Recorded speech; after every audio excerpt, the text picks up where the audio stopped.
museu. Parece sutil, mas o que você acha é o que você pensa, não tem problema. Não tem esse compromisso de ter um conceito certo para museu. E aí, lado de cá ninguém falou ainda. Quem é que vai representar o grupo aí? Vou modificar um pouquinho mais a pergunta então, vamos lá. Provocar. A gente vai tentando, a gente vai construindo, né? A gente está aqui para trabalhar em conjunto. Ninguém é dono da verdade. E se eu falar para vocês que museu é lugar de coisa velha, vocês concordam comigo ou não? Não? Sim? Não? Por que não, moça? Vamos lá. Peraí, agora começou. Vamos lá, vamos começar que tá ficando bom. Aqui tem gente que concordou e discordou, e aqui também. Aqui também. Quem concorda que o museu é um lugar de coisa velha, justifique por que acha que o museu é um lugar de coisa velha. Fala, moça. Seria museu contém coisas velhas, mas que traz conhecimentos novos pra gente. Tá ficando interessante esse papo. Boa. Oi? Alguém falou alguma coisa, hein? Não. Do lado de cá, teve gente que concordou. Por que museu é um lugar de coisa velha? Interessante que o gato come a língua assim.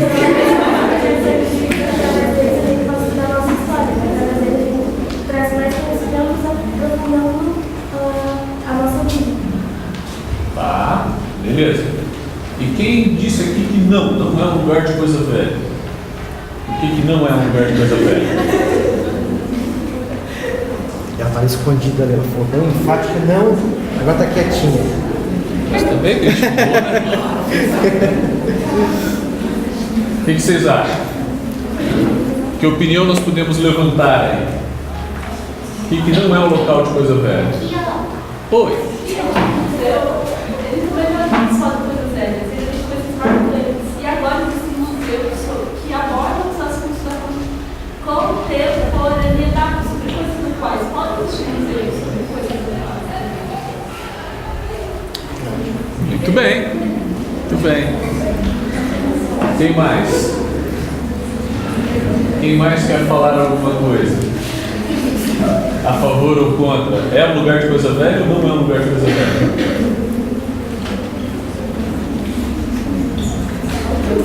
É algo bem contraditório, porque tem coisas velhas, mas também tem coisas novas. Como já dito, é um lugar onde tem relíquias que foram importantes ou que ainda são, que nos traz conhecimento atualmente. Muito bem. E aí vamos aproveitar essa tua fala para a gente começar a quebrar a primeira questão do senso comum sobre museus. Quer dizer, em museu a gente não gosta muito, pelo menos quem trabalha em museu, não gosta muito de falar que o museu é um lugar de coisa velha. Até porque eu paro a maior parte do meu tempo dentro do museu e ainda me considero relativamente jovens. Né? Então, vamos começar a pontuar isso mais calmamente. Né? E a maioria da nossa equipe lá é mais jovem do que eu, inclusive. Tá? Então, tem esse outro ponto para pensar.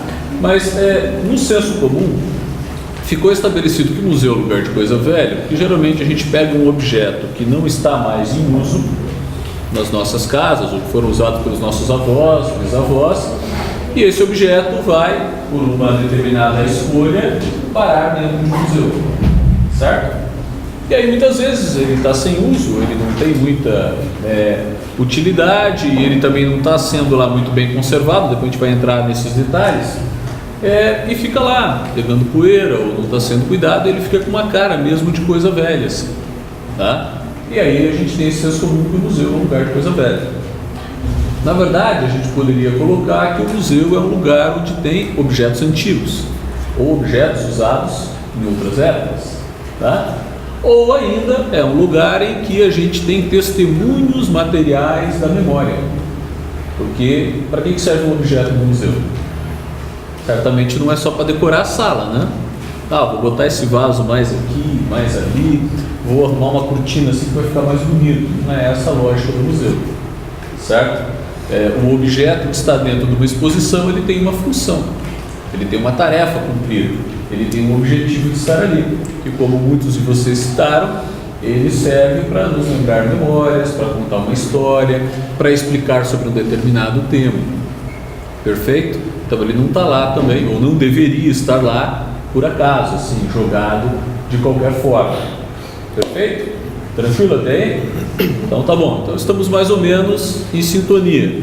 Concordamos que é um lugar que tem objetos, concordamos que esses objetos são preservados no museu e concordamos que são objetos antigos, embora a gente tenha chamado de velhos, né? Então tem também, mas não só de objetos antigos vive o museu, né? Ele vive de discutir os assuntos que são interessantes para a sua existência. Perfeito até aí? Tranquilo? E aí tem um contraponto para contar essa história desses objetos antigos que remetem à nossa memória, que muitas vezes a gente insere a tecnologia que às vezes a gente não encontra no dia a dia. Holografia, telas touch, interatividade, realidade aumentada, realidade virtual, para contar a história de algo que pertenceu ao meu bisavô, por exemplo. Então a gente sempre trabalha com os contrapontos, sempre os dois extremos, a tecnologia e a memória, sempre unindo os dois para contar uma história de bem comum da comunidade. No caso, nós estamos trabalhando hoje com o Centro Cultural Castro Holanda. Vocês conhecem o museu, aquele museu ali, que está na imagem? Alguém já visitou? E no outro lá na esquerda seria que vocês vão conhecer daqui a pouco, né? Daqui nos próximos dias, se tudo der certo. Existe uma lei definindo o que é museu, ou seja, é lei, onde tem um texto padrão do Estatuto de Museus dizendo realmente o que é museu, né? Transformando tudo isso que a gente conversou, digamos, oficialmente. Então, considera-se um museu, para efeito dessa lei, instituições sem fins lucrativos. Sem fins lucrativos não significa que não é... Quando a gente fala que não tem fins lucrativos, não é que tem que gerar lucro, tá? Mas sim, ele pode ter alguma renda para manter essa instituição, para conservar a memória, tá? Então a gente não pode generalizar os sem fins lucrativos, que conservam, investigam, comunicam, interpretam e expõem. Tudo aquilo que a gente conversou ainda há pouco. Para fins de preservação, estudo, pesquisa, educação, contemplação, turismo, conjunto, coleções de valor histórico, artístico, científico, técnico ou de qualquer outra natureza cultural, aberto ao público, a serviço da sociedade e seu desenvolvimento. Palavras bonitas, né? Mas, se a gente traduzir tudo isso, é aquilo que vocês falaram, é isso que a gente debateu até agora. O que é museu? Então, oficialmente, museu é isso. Ou seja, um conjunto de tudo aquilo que a gente conversou até agora.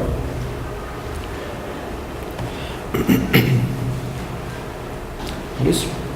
Então, e aí só aproveitando aquela parte final ali, quando coloca que os museus estão a serviço da sociedade, do seu desenvolvimento, é algo bastante curioso, porque você vai perceber, como a colega comentou ali, que cada museu se dedica a um assunto, né? Ou deveria se dedicar a um assunto. Cada museu tem que ter bem claro o que ele quer fazer em termos de trabalho.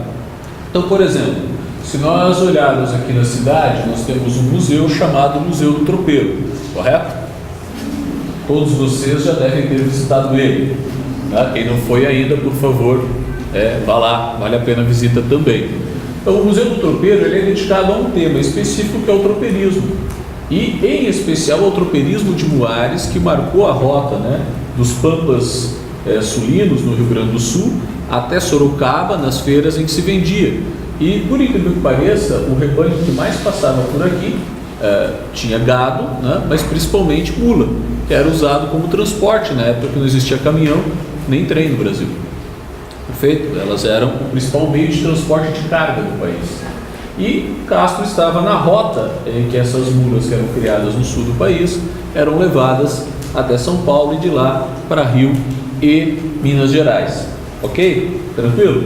Então ele tem um foco bem específico, ele trata deste assunto, né? E é isso que a gente vai visitar quando for ao Museu do Tropeiro. Se você pegar o Centro Cultural Castrolanda, ele tem uma outra tarefa, ele se propõe uma outra tarefa. Ele trabalha com a memória da imigração holandesa na Castrolanda, valorizando os seus traços culturais e contando essa história muito peculiar de um processo de imigração dirigida vindo no pós-Segunda Guerra Mundial para o Brasil e que teve aqui em Castro, então, a acolhida desse grupo. É uma outra tarefa, correto? Mas eu posso ter um museu, por exemplo, dedicado à zoologia, que vai trabalhar só com a questão de taxidermia de animais, habitats, ecossistemas, um museu temático para outro caminho. Ou ainda eu posso ter um museu que trabalha, por exemplo, com um tema bastante contemporâneo. Por exemplo, se for para Curitiba, tem os museus de arte. O Museu Oscar Niemeyer, por exemplo, que é bastante famoso no Brasil todo, ele trabalha com várias tendências de arte, mas principalmente com arte contemporânea. Correto? Então, os museus são múltiplos. E por que então estão a serviço da sociedade e do seu desenvolvimento? Porque ele é um espaço não formal de educação em que as pessoas têm acesso a diferentes conteúdos e a diferentes formas de conhecimento e de interação conforme a proposta do museu ou da exposição que nele está colocada, certo? E a serviço do seu desenvolvimento, por quê? Cada vez que o museu faz bem feito o seu trabalho e consegue atingir o público com uma ampliação do conhecimento, o que faz? Ele ajuda no desenvolvimento das pessoas e isso reflete no desenvolvimento da sociedade que o circunda. Ou, dependendo das ações que o museu escolhe fazer, ele vai conseguir efetivamente contribuir de forma decisiva, por meio da educação ou por outras ações, no desenvolvimento de uma determinada localidade. Perfeito? Compreendido até? Se eu pegar os dois principais museus da cidade, que é o do Tropeiro e o Centro Cultural Castrolanda, eles juntos permitem que um visitante, por exemplo, passe um dia ou um final de semana inteiro em Castro. E isso já gera impactos indiretos, com alimentação, hospedagem, transportes, oferta de serviços e por aí vai. Então, os museus têm um impacto importante também na economia e no movimento turístico de um determinado município. Tranquilo, bem? Além disso, existem algumas questões que os museus precisam cumprir, que são os seus princípios fundamentais. Então, todo museu, de acordo com a lei federal no Brasil, tem que valorizar a dignidade humana, então, evitar trabalhar com temas que possam constranger ou que possam reforçar preconceitos, promover a cidadania, cumprir uma função social, que é aquele propósito que o museu tem, valorizar a preservação do patrimônio cultural e ambiental, dar universalidade de acesso, respeito e valorização à diversidade e fazer intercâmbios institucionais.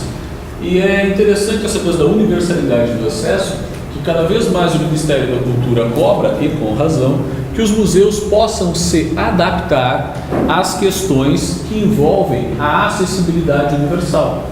Nós, por exemplo, tivemos que fazer uma série de adaptações no espaço do Centro Cultural Castrolanda, não só para a acessibilidade física, que é a locomoção de pessoas com dificuldade motora, cadeirantes, mas também estamos nos preparando para atender outras formas de acessibilidade, como as pessoas que têm deficiência visual ou que têm deficiência auditiva. Então, uma série de estratégias nós estamos adotando. Por exemplo, esta palestra que estamos tendo aqui, ela será editada depois, irá para o site do Centro Cultural Castrolanda e terá uma janelinha ali com uma pessoa que domina a linguagem dos sinais, para que o público que tenha dificuldade auditiva possa acompanhar o conteúdo desta palestra, certo? Então tem aí uma série de questões que os museus hoje também precisam se adaptar para atender. Então essa coisa da acessibilidade universal não é só acessibilidade no sentido físico, motor, ou de poder chegar e acessar por meio do ingresso à instituição, mas também a acessibilidade de conteúdo. Perfeito? Compreendido até aí? Trocar um pouquinho de assunto. Pode desmistificar um pouquinho essa parte do museu antigo, né? Coisas velhas e tudo mais. Apareceu uma vertente chamada Nova Museologia. Resumidamente, o que seria a Nova Museologia? Ela é sustentada pelo tripé, né?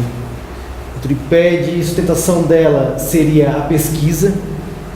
Como é que eu consigo comunicar, como é que eu consigo montar uma exposição, contar uma história, se nem mesmo eu conheço essa história?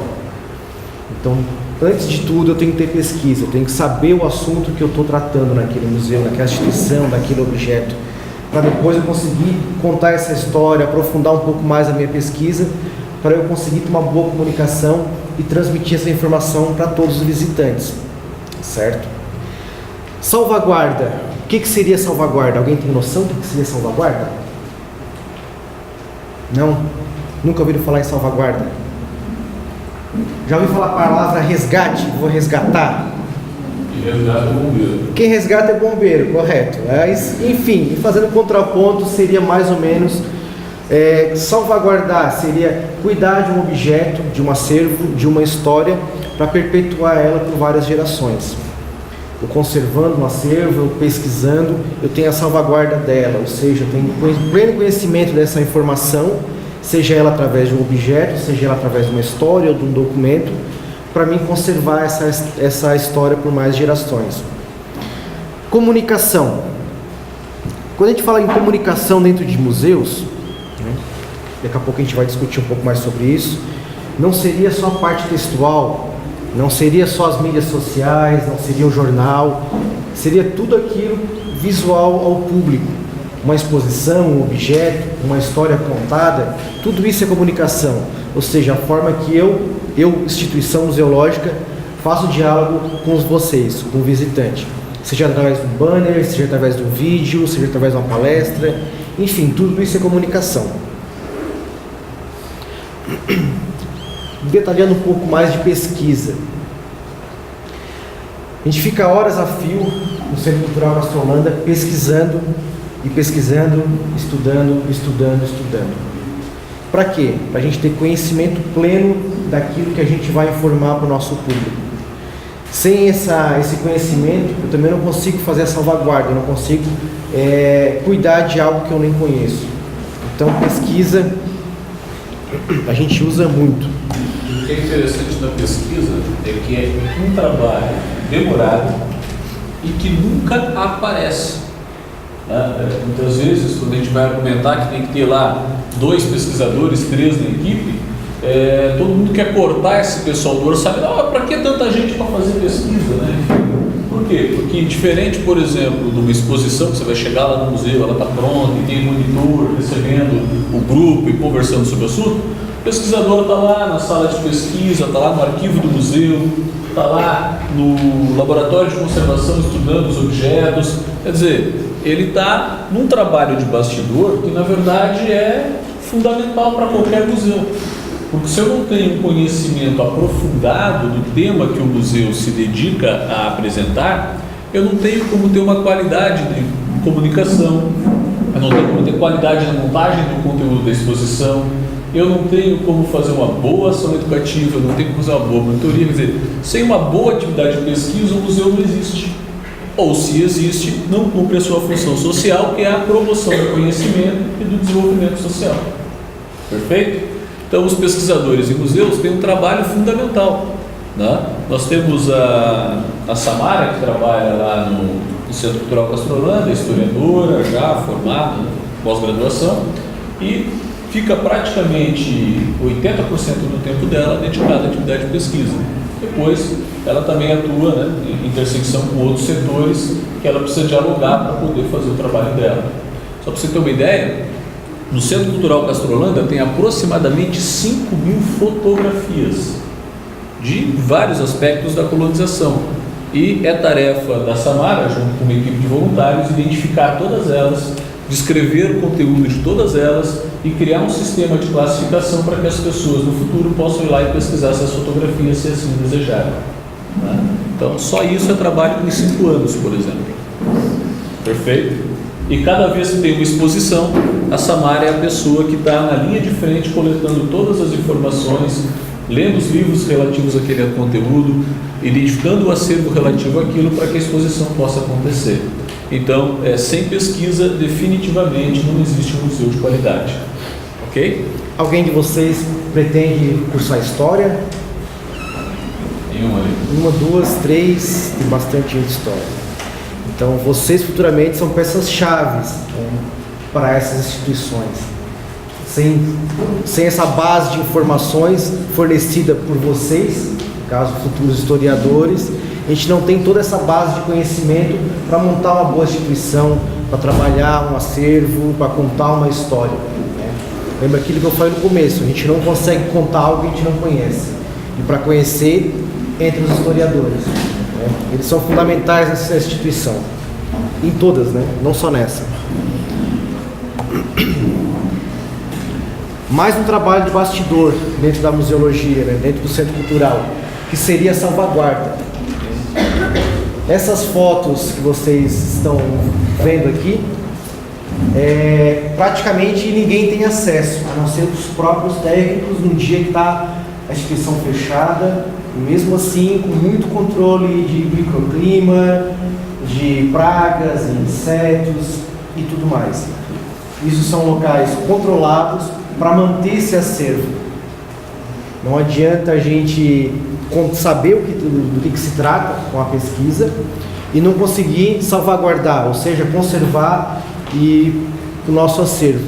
Então, para isso, a gente tem essas duas imagens de cima, da esquerda e a da direita, é a nossa reserva técnica, um ambiente controlado, climatizado, a temperatura sempre constante, a umidade sempre constante e controlada. Todo dia, uma funcionária só que no caso é a Samara, a historiadora, ela anda nesses corredores, analisa objeto por objeto, vê estado de conservação, e tendo algum problema, na mesma hora é acionada a parte de conservação para solucionar ou estabilizar esse problema.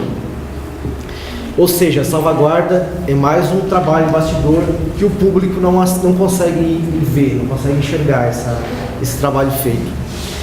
E ali embaixo, na esquerda, a gente tem a conservadora, Elizabeth. Ela está fazendo higienização preventiva em todo o acervo. Então, toda segunda-feira, quando o museu, as portas é fechado ao público, o trabalho interno é muito, muito, muito grande. Todos os objetos são verificados, checados, higienizados, para manter a conservação e a salvaguarda desse acervo. Certo? É importante destacar que é higienizado dentro de um conjunto de técnicas específicas, né? Porque depois que o objeto vai para o museu, ele passa por um conjunto de ações que a gente chama de tratamento técnico do acervo, que não é igual eu limpar o objeto lá na minha casa, né? Por exemplo, eu uso uma louça, um talher na minha casa, eu coloco na pia, lavo, sequei e guardei de volta. No museu a gente raramente usa água, ou quando usa é uma água específica, deionizada, sem minerais, livre de partículas e impurezas, e aí tem todo um cuidado para poder garantir essa conservação do objeto, tá? Então, dentro da salvaguarda ainda, tem pelo menos 3 processos, né? A higienização, a conservação preventiva, que é sempre quando o João falou que tem todo o objeto verificado, analisado, se tem qualquer alteraçãozinha nele, ele é recolhido para um espaço que a gente chama de laboratório de conservação, faz uma análise da peça e, se precisar, aplica alguma técnica específica para estabilizar algum problema que a peça possa aparecer. Sei lá, apareceu um cupim, você tem que tratar aquilo, porque se deixar daqui a pouco o cupim come aquela peça toda de madeira e ainda vai pegar a estrutura do museu, tá? Se apareceu uma pequena trincadinha numa louça, tem que ver o que está causando aquilo ali e ver como estabilizar para não ampliar essa rachadura. E assim sucessivamente, para cada tipo de objeto tem uma técnica específica a ser aplicada para garantir a sua preservação por mais tempo. E quando acontecem estragos muito grandes, aí talvez tenha que se avaliar a condição de fazer um restauro, tá? Então tudo isso faz parte aí do processo de salvaguarda. E daria para acrescentar ainda a documentação, né? Sim. Que é um outro processo em que todas as informações sobre um objeto são registradas numa ficha, são feitas fotos desse objeto e se tem ali uma espécie de um dossiê sobre aquele objeto, para que a gente possa ter todas as informações sobre ele quando quer utilizá-lo em uma determinada exposição. Então veja que é um outro trabalho que envolve uma equipe grande lá no Centro Cultural, nós temos a Samara, que coordena essas pesquisas, temos 3 pessoas que trabalham com a conservação preventiva e higienização dos objetos e documentos, e ainda temos um conjunto de 4 voluntárias, que são pessoas lá, descendentes de holandeses, que vão uma vez por semana para ajudar na identificação desses objetos e documentos. Eles trabalham toda quarta-feira, das 9 ao meio-dia e 15, meio-dia e meio, voluntariamente, gratuitamente, para identificar lá o conteúdo dessas imagens, documentos e informações sobre os objetos, para garantir a salvaguarda do acervo e das informações relativas a ele. E tudo isso é bastidor do museu. Pode perguntar. Diga.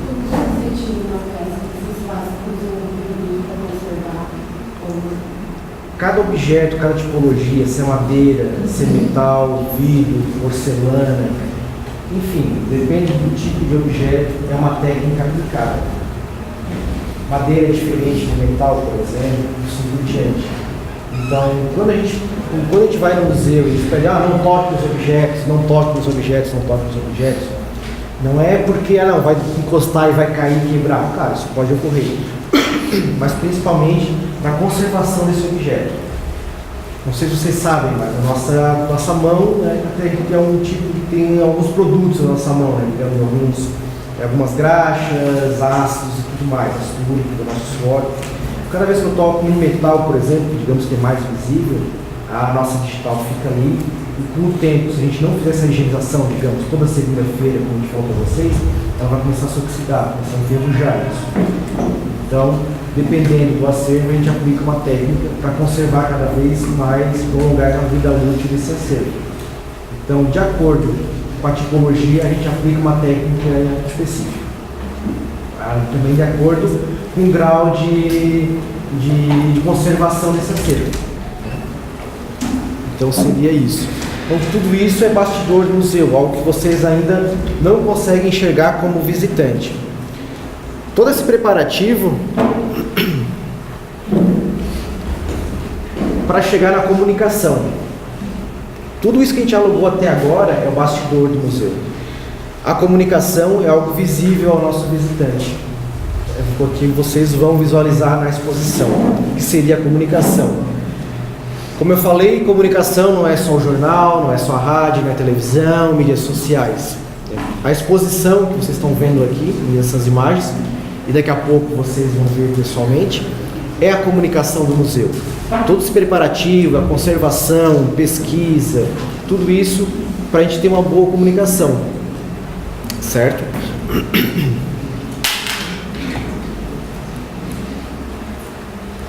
Então, espero que vocês gostem dessa parte da visitação, essa parte de comunicação. Que se vocês gostarem da comunicação, ou seja, da exposição, significa que a nossa pesquisa e a nossa salvaguarda foi bem feita. Então, aqui um breve texto dizendo o que seria a comunicação, mas tudo aquilo que a gente já conversou. Quer mais uma consideração, Maurício? É importante nessa questão aqui da comunicação, só retomando então lá o início, né, quando a gente fala, né, que por que a preservação é importante no museu, né, por que é preservar para conhecer. Então, se a gente acompanhar o raciocínio do trabalho, qual é a lógica de trabalho de um museu? Primeiro, quando você cria um museu, ele se dedica a um determinado tema. Pode ser artes, pode ser biologia, pode ser zoologia, pode ser um museu de história, que é o perfil, por exemplo, do museu do Centro Cultural Castro Holanda e o perfil do Museu do Tropeiro, por exemplo. Então, esses museus definem uma missão, uma vocação. Nós vamos tratar bem deste assunto, vamos promover estas ações. A partir dali, há um longo trabalho de pesquisa a ser feito para ter informações consistentes que nos permitam fazer uma boa abordagem do tema. A partir do conteúdo da exposição, a gente passa a selecionar o que é mais relevante para ficar em exposição no museu. E aí a gente passa a selecionar que objetos, que fotografias, que outras imagens poderão ser organizadas para colocar na exposição. Perfeito? E isso já envolve também toda a política de salvaguarda, pesquisa, identificação do objeto, conservação dele. E aí vem a parte mais visível ao público, que é a montagem da exposição propriamente dita. Então a equipe técnica se reúne por meio das ações de curadoria e museologia. Eles param, decidem, pensam um circuito, um roteiro. É mais ou menos como fazer um filme ou como fazer um livro. Você pensa numa introdução, pensa esse capítulo vem primeiro, esse capítulo vem depois, esse aqui vai ficar mais para o final e essa aqui vai ser o encerramento, a conclusão, tá? Ou como um filme, né? Ele começa dando uma ideia de qual vai ser a trama e vai desenvolvendo ela até que ela chega no grande final. Então as exposições têm esse caráter. E todos os museus acabam tendo, ou deveriam ter, dois tipos de exposições. Uma exposição que é a chamada exposição de longa duração, que é uma exposição que fala do tema central do museu, do discurso central do museu. Ela dá a linha do que o museu aborda. Então ela pega, no caso da Castrolanda, ela vai contar um pouco de como era a residência do imigrante holandês e vai contar a história da imigração dos holandeses e a formação da comunidade de Castrolanda até chegar nos dias contemporâneos. E no outro espaço, que é o espaço do Moinho, há uma exposição de longa duração falando um pouco mais do processo de trabalho, falando um pouco mais da própria história do Moinho como um símbolo dos holandeses e assim sucessivamente. Só que o Centro Cultural lá, ele também tem um espaço que é o espaço de exposições temporárias. Por que isso? Porque uma exposição de longa duração, ela chega a ficar 5 anos, 6 ou 7 anos no museu. E aí pensa que alguém que mora lá na comunidade de Castrolanda e que vai pelo menos 2 vezes por ano no museu, ele vai ficar 5, 7 anos vendo a mesma exposição sempre? Cansa, né? Então o que acontece? O museu tem um espaço menor que é dedicado a exposições de curta duração, que são as temporárias, que no nosso caso lá a gente adota 2 por ano, cada uma fica 6 meses. Então de 6 em 6 meses, uma exposição é renovada no museu. A que está lá em evidência agora, inclusive tem a ver com o tema da palestra aqui, ela fala das relações entre o museu e a comunidade e mostra um pouco dos trabalhos de bastidor que o museu realiza para conservar os objetos que a comunidade conservou até aqui. Perfeito? E trata de uma série de outros assuntos que vale a pena a visita. Eu não vou falar mais, que senão vai tirar a graça na hora que vocês forem lá visitar. Perfeito? Para novembro desse ano, já tem uma outra exposição programada, que a gente já começa a trabalhar a partir da semana que vem. Com pesquisa, com seleção do acervo, com seleção das imagens, com produção dos textos e assim sucessivamente, para lá em novembro ela ser aberta ao público novamente. Perfeito? E esse ciclo se renova, sempre em maio e em novembro nós substituímos a exposição temporária. Para que isso? Para o nosso público fiel, que sempre nos visita, ter uma novidade a cada semestre para poder ir ao Centro Cultural. De vez em quando também, dentro da ação de comunicação, nós temos algumas ações culturais e educativas. São eventos especiais, no caso das ações culturais, em datas especiais para o público interagir com algum aspecto específico do museu.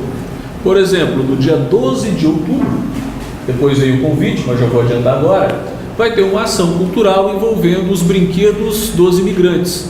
Então você pode passar uma tarde com a gente lá no museu, brincando com as coisas que os imigrantes holandeses brincavam nas décadas de 50 e 60.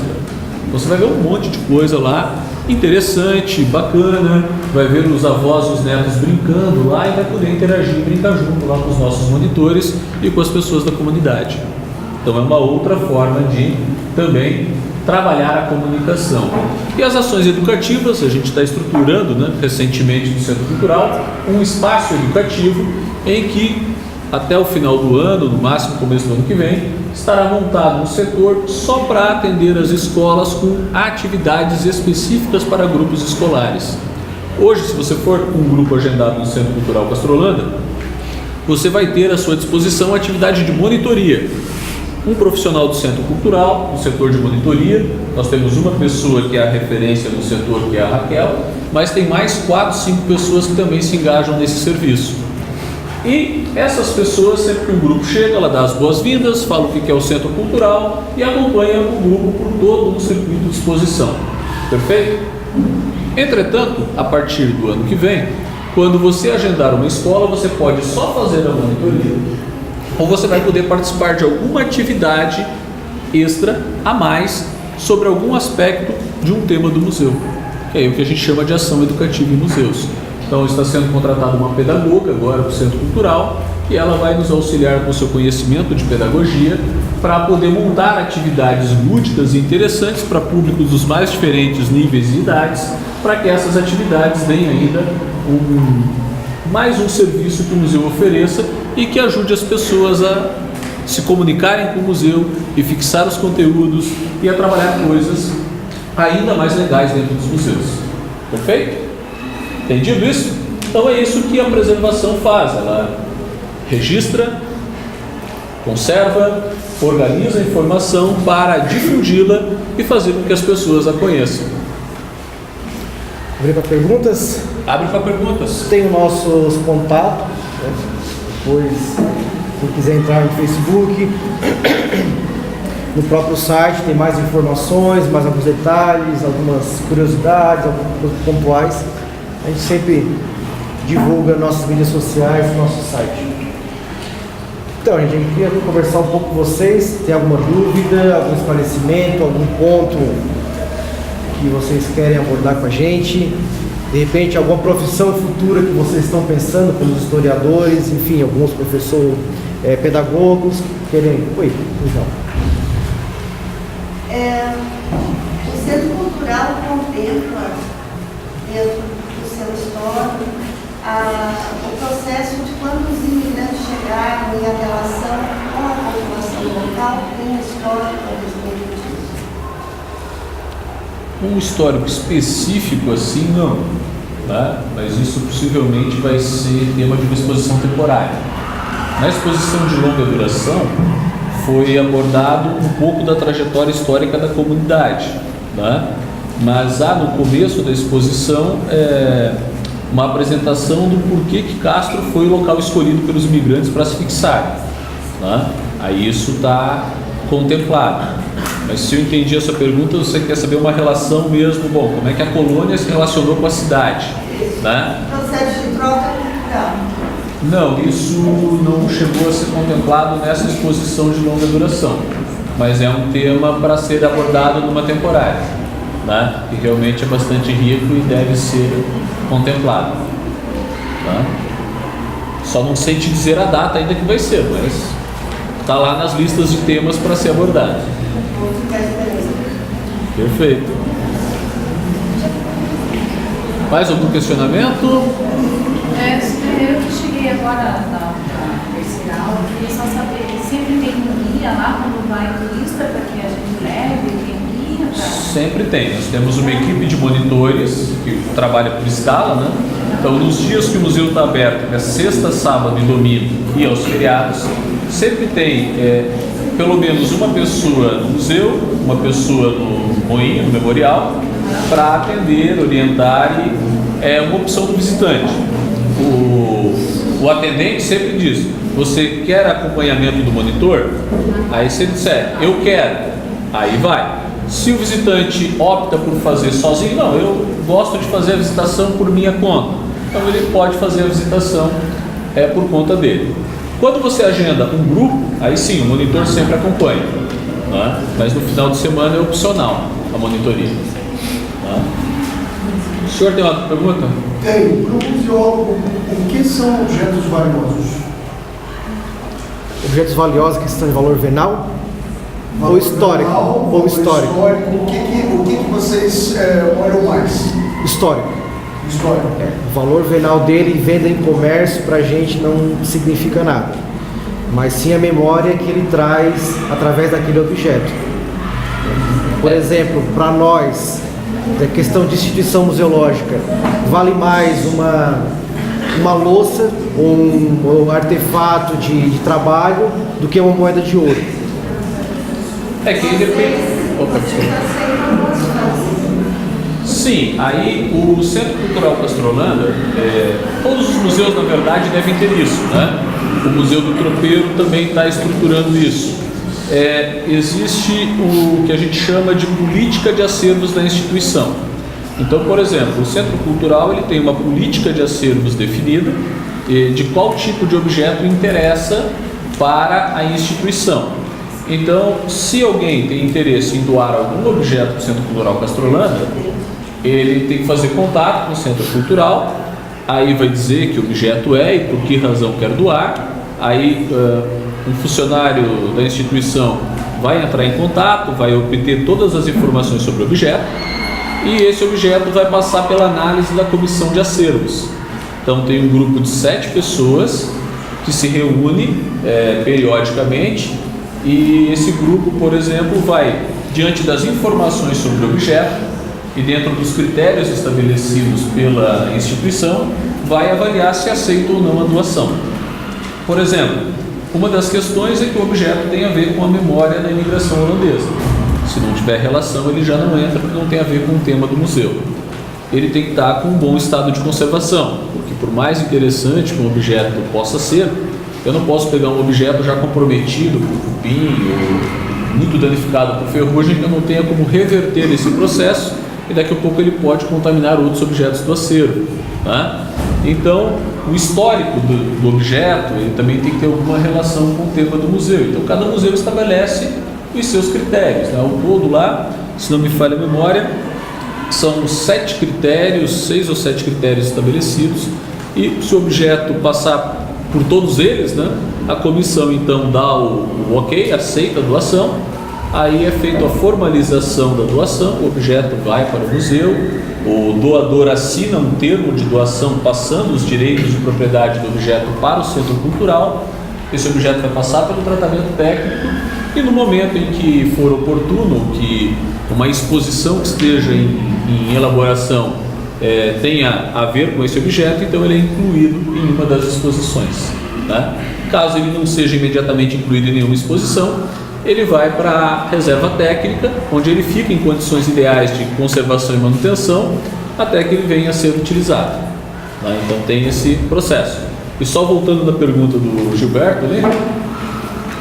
O valor, na verdade, do objeto depende muito de como o museu trabalha. Então, no nosso caso, lá em Castrolanda, qual é o objeto mais valioso? Aquele que tem mais a ver com a colônia Castrolanda. Pode ser um objeto, inclusive, com aspecto de muita marca de uso, bastante danificado. Se pegar um martelo lá que foi usado pelos carpinteiros que fizeram as primeiras casas, esse martelo vai ter, assim, uma importância gigantesca. Se eu fosse vender aí num leilão para um colecionador, talvez ele não valesse R$10, pela maneira como ele está. Mas para o contexto do nosso museu ele vale muito.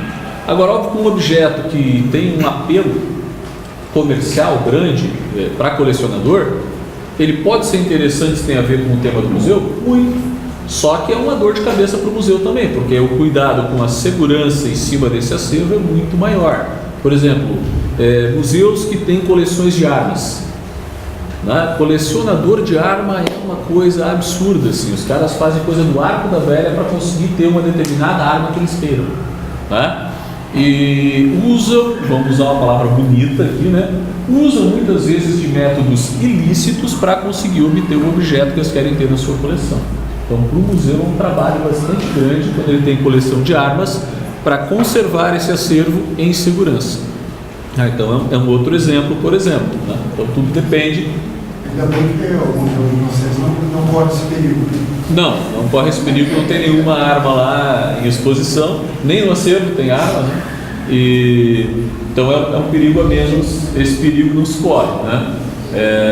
Corre perigos que todos os museus correm, né? Alguém pode esbarrar, derrubar uma peça, né? Enfim, mas esse risco a gente está menos suscetível, né? Menos sujeito a ele. Diga.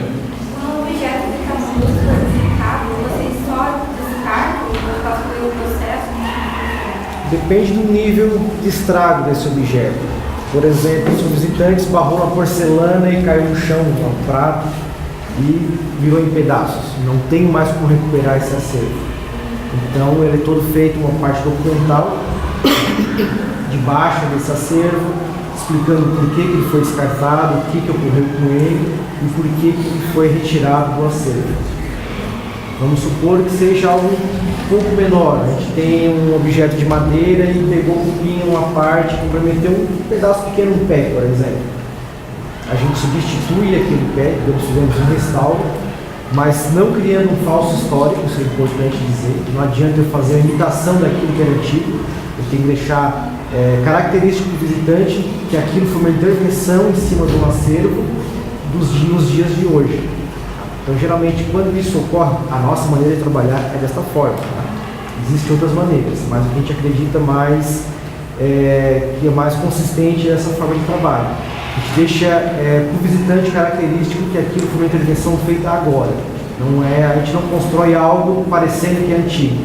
Vamos supor, se esse mesmo pedra, um móvel quebrou, a gente vai pintar ele da mesma cor, marcar ele, inventar marcas de tempo, para dizer que ele é antigo. Não, ele é atual.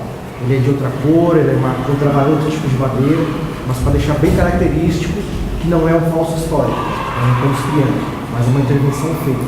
Então, dependendo do grau de complexibilidade do objeto, a gente aplica algumas técnicas ou toma algumas soluções, o descarte ou então, digamos, o restauro desse objeto.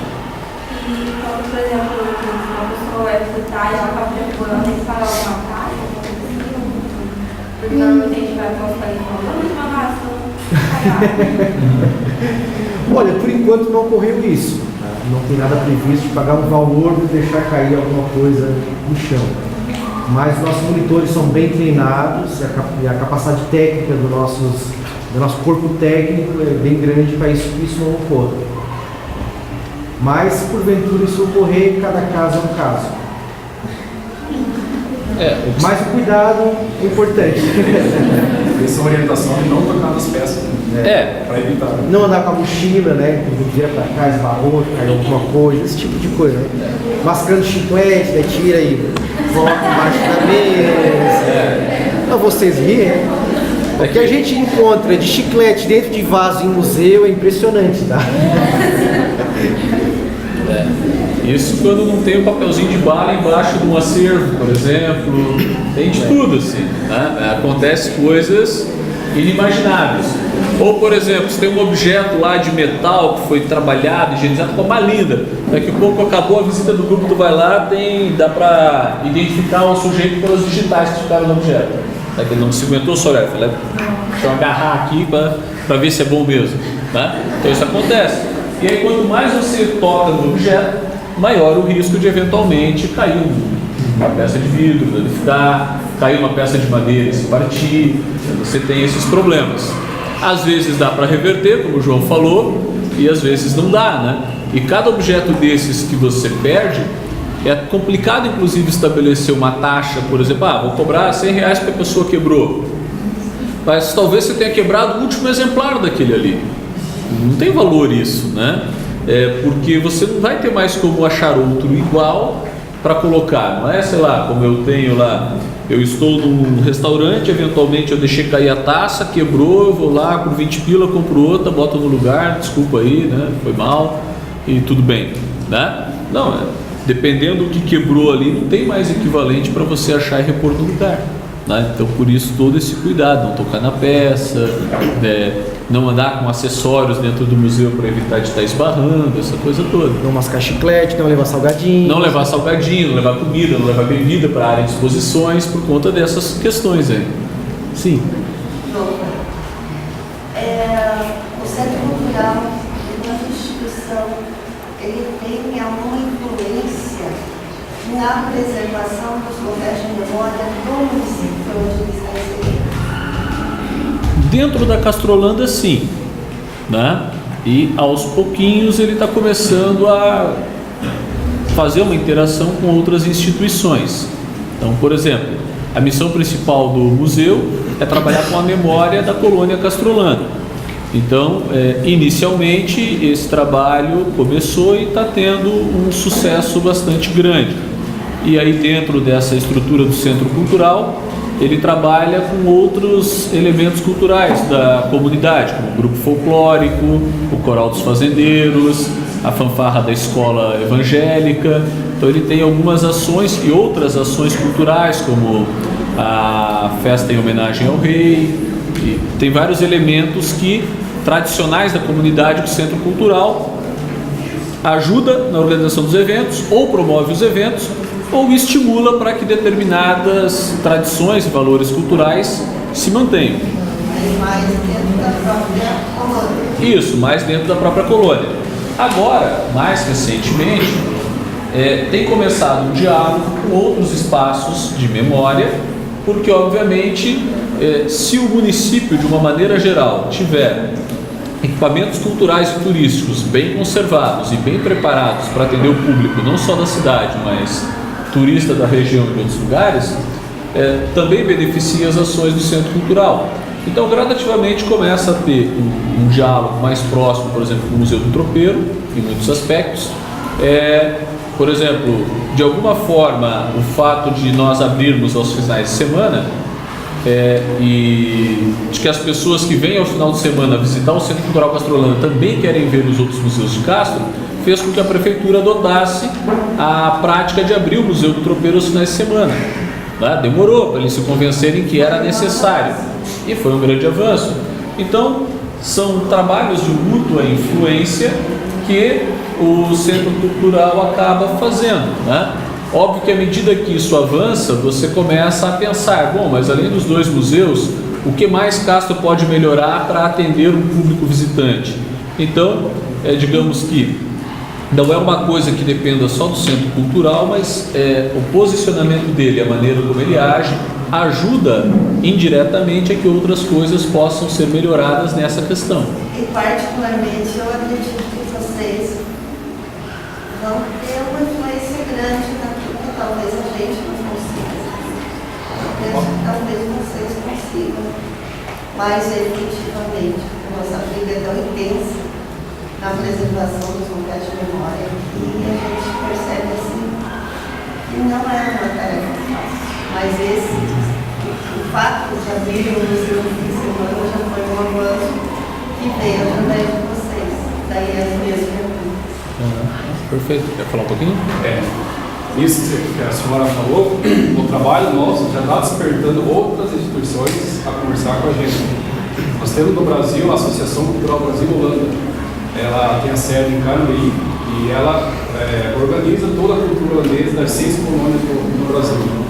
E essa associação já está querendo trazer todo o material dela para dentro da nossa instituição para a gente fazer ao mesmo que está fazendo com o próprio museu.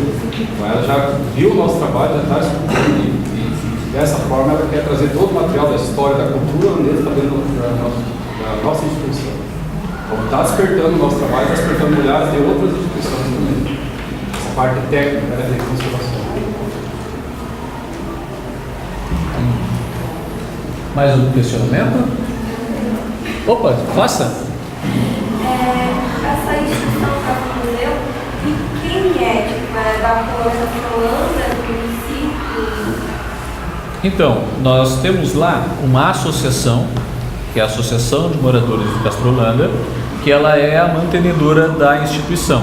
Então, digamos, ela que é a proprietária.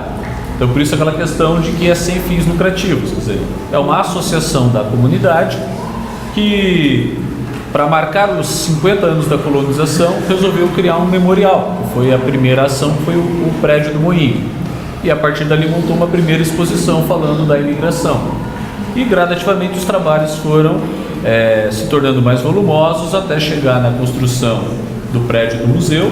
E hoje o Centro Cultural é um complexo de 2 edificações, com o Moinho, tem o memorial, salão de eventos, restaurante, café, e outros espaços como a biblioteca para a comunidade, e tem o museu que imita uma casa de fazenda, que foi construído de acordo com uma casa de fazenda que os imigrantes holandeses tinham na sua região de origem, que é no leste da Holanda. E aí nesse espaço do museu, que é essa casa de fazenda, tem a área de exposições do pavimento térreo e na parte superior tem toda a parte de processamento técnico. Então tem a reserva técnica, a área de higienização, a área de pesquisa, sala de reuniões, a área para higienização de documentos, a área para identificação. Lá numa partezinha do térreo, que é restrita aos funcionários, tem a parte de quarentena, que é quando o objeto chega em doação, ele fica em observação por um período de tempo, para ver se não tem nada ali que possa causar algum estrago e já ser tratado para evitar esse problema. Então tem um conjunto de setores. Por exemplo, quando o público visita o museu, ou visita o centro cultural, ele vai ver no máximo 30% da área total do museu. O restante é tudo área de trabalho de bastidor. tá? Que não aparece muitas vezes ao público, mas que sem ele o museu ou o centro cultural, nesse caso, não existe. Tá? Certo? E aí essa associação ela elege uma diretoria, né? Então tem uma diretoria que administra a associação, e essa diretoria então é que é a proponente dos projetos de captação de recursos, e com o dinheiro da captação é que a gente mantém toda a equipe que trabalha lá. Tá? Daqui mais uma pergunta? Aqui, para ele. Sem flash. Sem flash. O flash, por que sem flash? Alguém tem a noção por que sem flash fotos? Oi? Danifica os objetos. Uma foto só não teria problema com o flash. Mas 1, 2, 3, 10 anos seguidos tirando foto com o flash, ela começa a perder a cor, os objetos principalmente. É a mesma coisa que eu pegar uma foto e deixar perto da janela. Ela começa a ficar mais vermelhada, vai perdendo a cor e assim por diante. Com o acervo, nosso objeto ocorre a mesma coisa. Porque a luz do flash, ela emite alguns raios parecidos com a luz do solar, que começa, digamos, a desbotar essas cores. Então, quando a gente pede para não tirar o flash, para tirar o flash da máquina, a gente pode usar fotografia sem problema nenhum, é por conta desses raios ultravioleta e infravermelho que danificam o objeto. Um só não tem problema? Não. Mas se anos consecutivos tirando foto com esse flash, vai danificar o nosso acervo. A mesma coisa que colocar uma foto minha perto da janela.